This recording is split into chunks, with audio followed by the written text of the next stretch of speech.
Pilot হয়ে আকাশ ছোঁয়ার স্বপ্ন নিয়ে রাজধানীতে আসা এক স্বপ্নবাজ তরুণ ছিলেন তৌকির ইসলাম সাগর। গত 21 জুলাই ছিল তার স্বপ্ন পূরণের দিন। প্রথমবারের মতো কোনো প্রশিক্ষক ছাড়াই বিমান উড়িয়ে নিজের স্বপ্ন পূরণের শেষ ধাপকে অতিক্রম করে পুরোদস্তুর বৈমানিক হওয়ার কথা ছিল ফ্লাইট লেফটেন্যান্ট তৌকির ইসলামের। তার একা বিমান ওড়ানোর সাহসিকতার খবরে আনন্দে মেতেছিল পুরো পরিবার ও গ্রামের মানুষ। আশা ছিল গোটা গ্রামের গর্ব হয়ে নিজের বাড়িতে পা রাখবেন, কিন্তু তিনি বাড়িতে ঠিকই এলেন, তবে কফিনবন্দি হয়ে। মুহূর্তেই সব আনন্দ উচ্ছ্বাস পরিণত হয় চরম শোকে। পাইলট প্রশিক্ষণের শেষ ধাপে পৌঁছেছিলেন তৌকির ইসলাম। এ ধাপে কোনো প্রশিক্ষক ছাড়াই সম্পূর্ণ নিজ দায়িত্বে বিমান ওড়াতে হয়। অর্থাৎ সোমবার সোলো ফ্লাইট ট্রেনিংয়ে একাই বিমান ওড়ানোর কথা ছিল ফ্লাইট লেফটেন্যান্ট তৌকির ইসলাম সাগরের।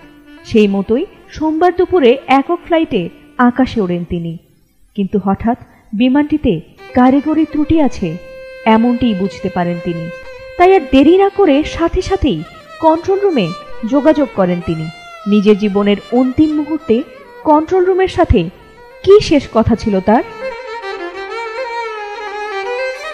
বিমানে ত্রুটি পেয়ে সাথে সাথে কন্ট্রোল রুমে রিপোর্ট করে তিনি জানান, বিমানটি ভাসছে না, মনে হচ্ছে নিচের দিকে নামছে। তৎক্ষণাৎ কন্ট্রোল রুম থেকে তাকে ঝুঁকি না নিয়ে ইজেক্ট করার নির্দেশ দেয়া হয়। অথচ তার হাতে রয়েছে মাত্র 12 মিনিট।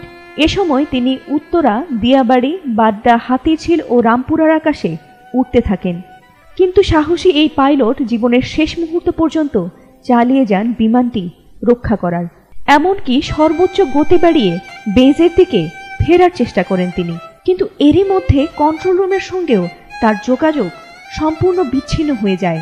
আর তার মাত্র 1 থেকে 1.5 মিনিট পরেই বিমানটি আছড়ে পড়ে উত্তরার মাইলস্টোন স্কুল অ্যান্ড কলেজের একটি ক্লাসরুম বরাবর।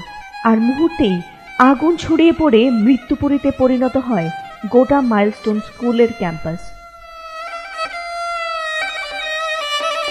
এই ফ্লাইটটি সফলভাবে সম্পন্ন করতে পারলে দিনটি হয়তো হতে পারত তৌকিরের জীবনের সবচেয়ে রোমাঞ্চকর এক স্মৃতি।